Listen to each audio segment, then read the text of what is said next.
Harshdeep versus Daryl Mitchell ఎపిసోడ్ని నిన్న మ్యాచ్లో చూశారు.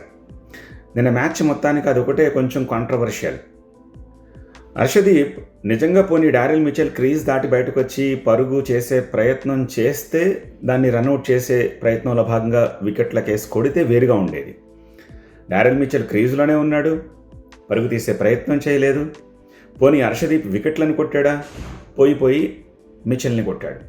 మిచెల్ని కొట్టిన తర్వాత మిచెల్ వాట్ ఈజ్ దిస్ అని చెప్పేసి అని అడిగాడు. అప్పుడు హర్షదీప్ ఏం చేశాడు? ఇగ్నోర్ చేసుకుంటూ నీకేమంటారా సారీ చెప్పేది అన్నట్టుగా వెనక్కి తిరిగి వచ్చేశాడు. కానీ కెప్టెన్ సూర్య వెళ్ళి మిచెల్ తోటి మాట్లాడాడు. ఆ తర్వాత ఎంపైర్ హర్షదీప్ని పిలిచి వార్నింగ్ ఇచ్చాడు. ఓవర్ అయిపోయిన తర్వాత హర్షదీప్ మిచెల్ దగ్గరికి వెళ్ళి సారీ చెప్పాడు బికాజ్ ఆఫ్ ఎంపైర్ వార్నింగ్. కానీ అలా చేసి ఉండకూడదేమో అనేది ఇప్పుడు చాలామంది అభిప్రాయం. ట్రూ, ఆ ఓవర్లో 2 సిక్సర్లు కొట్టాడు డారెల్ మిచెల్ హర్షదీప్ని. కొంచెం ఆ కోపం ఉంటుంది. కోపం ఉన్నా సరే ఆ స్టేజ్కి వెళ్ళిన తర్వాత ఆ ప్లాట్ఫామ్ మీద అదే కదా, అక్కడే కదా నీ డిసిప్లిన్, నీ కూల్నెస్, నీ కామ్నెస్, నీ రిఫైన్డ్ రిచ్నెస్ ఇవన్నీ చూపించాలి. సహచరుడు బుమ్రా ఇలాంటి ఎన్ని సందర్భాలను ఫేస్ చేయలేదు? ఎక్కడైనా తన టెంపర్ లూజ్ అయ్యాడా? లేదు కదా. ఇంకొక ముఖ్యమైన విషయం, ప్రత్యర్థి దేశం పాకిస్తాన్ కాదు, ఇజంట్ ఇట్? స్లెడ్ చేయడానికైనా, కోపావేశాలు ప్రదర్శించడానికైనా న్యూజిలాండ్ అండ్ వెస్టిండీస్ ఈ రెండు మనకి ప్రియమైన శత్రువులు.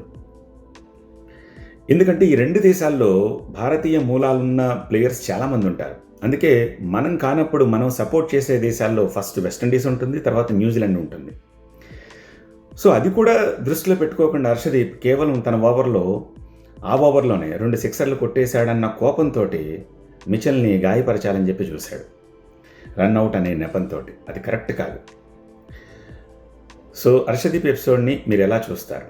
హర్షదీప్ మ్యాచ్ అయిపోయిన తర్వాత మిచెల్ తోటి బాగా మాట్లాడుతూ కనిపించాడు, సారీ చెప్పాడు, that's a different case. But gentleman గేమ్లో జెంటిల్నెస్ చూపించాల్సిన అవసరం ఉందా లేదా? ఇంకా ఎదగాల్సిన టైం ఉంది తనకి. ఈ టైంలో అలాంటి బిహేవియర్ తన కెరియర్ని దెబ్బతీయదంటారా? హర్షదీప్ చేసింది కరెక్టేనా? హర్షదీప్ అలా చేసి ఉండకూడదా? మీరేమంటారు?